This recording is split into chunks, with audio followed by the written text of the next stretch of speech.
Le Salvador pourrait bientôt utiliser Bitcoin pour effectuer des échanges avec la Russie et pourrait même intégrer les BRICS.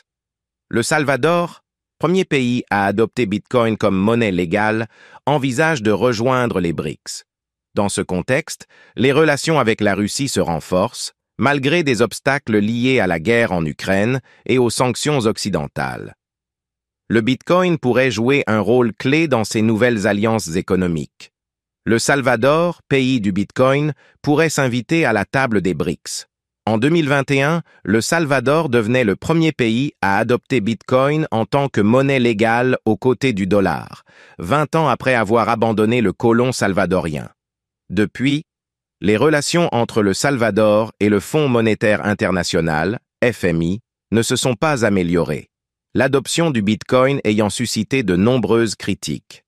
Dans sa dernière enquête, le FMI a conclu en soulignant des progrès en matière de gouvernance, de transparence et de renforcement des finances publiques, tout en réitérant sa demande de voir des efforts supplémentaires pour atténuer les risques liés à la stabilité budgétaire et financière de la loi Bitcoin au Salvador.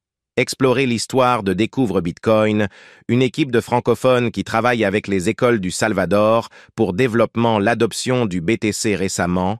Le média Izvestia a pu interviewer Alexander Iloukhin, premier secrétaire de l'ambassade de Russie au Nicaragua et chef du bureau de l'ambassade au Salvador, concernant les relations commerciales et diplomatiques entre la Russie et le Salvador.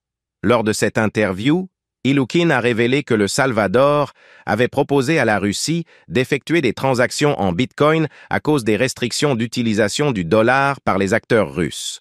En effet, jusqu'à présent, le gouvernement salvadorien ne voit pas d'intérêt à abandonner l'utilisation du dollar, mais il pourrait exploiter les propriétés de résistance à la censure du Bitcoin pour développer ses activités avec des entités sanctionnées par les États-Unis ou préférant utiliser un réseau plus souverain. Alexander Iloukhin déclare ainsi « À l'intérieur du pays, tout touriste peut payer en Bitcoin pour n'importe quel service.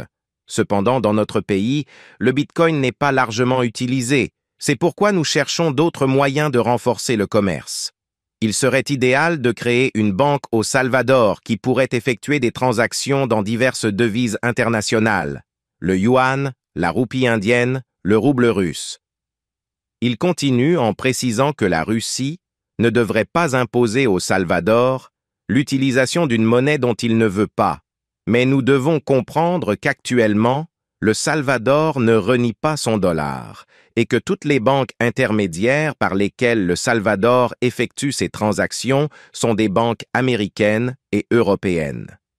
Il est possible que si nous essayons d'effectuer des transactions dans d'autres devises, nos opposants occidentaux pourraient intervenir pour en empêcher la réalisation. De plus, Iloukhin a révélé que le Salvador envisagerait de rejoindre les BRICS et serait sur le point de soumettre une demande d'adhésion à l'organisation. Où en sont les relations économiques et diplomatiques entre le Salvador et la Russie? Les relations entre le Salvador et la Russie sont globalement positives, mais rencontrent certains obstacles, principalement en raison d'opposition de pays comme les États-Unis ou l'Ukraine. Le Salvador fait partie des pays qui ont choisi de rester neutres dans le conflit entre la Russie et l'Ukraine, débuté en 2022. Selon Alexander Iloukhin, ressortissant russe, le camp ukrainien, soutenu par les États-Unis, aurait tenté de faire pression sur le Salvador pour obtenir son soutien dans ce conflit. Au début du conflit, Nayib Bukele, le président du Salvador, avait notamment conseillé au petit pays de suivre son exemple et de ne pas prendre position dans ce conflit armé. La neutralité du Salvador lui permet de bénéficier des avantages des deux camps et de maintenir ses relations avec la Russie, qui perdurent depuis 1992. Depuis 2018, les échanges entre les deux pays ont fortement augmenté, passant de 6 millions à plus de 100 millions de dollars avant le début de l'invasion de l'Ukraine. Ainsi, l'utilisation du Bitcoin pour les échanges permettrait aux deux pays de renforcer leur alliance en contournant les sanctions imposées par l'Occident. Source: Izvestia. Merci de continuer à suivre nos publications sur jmtvplus.com.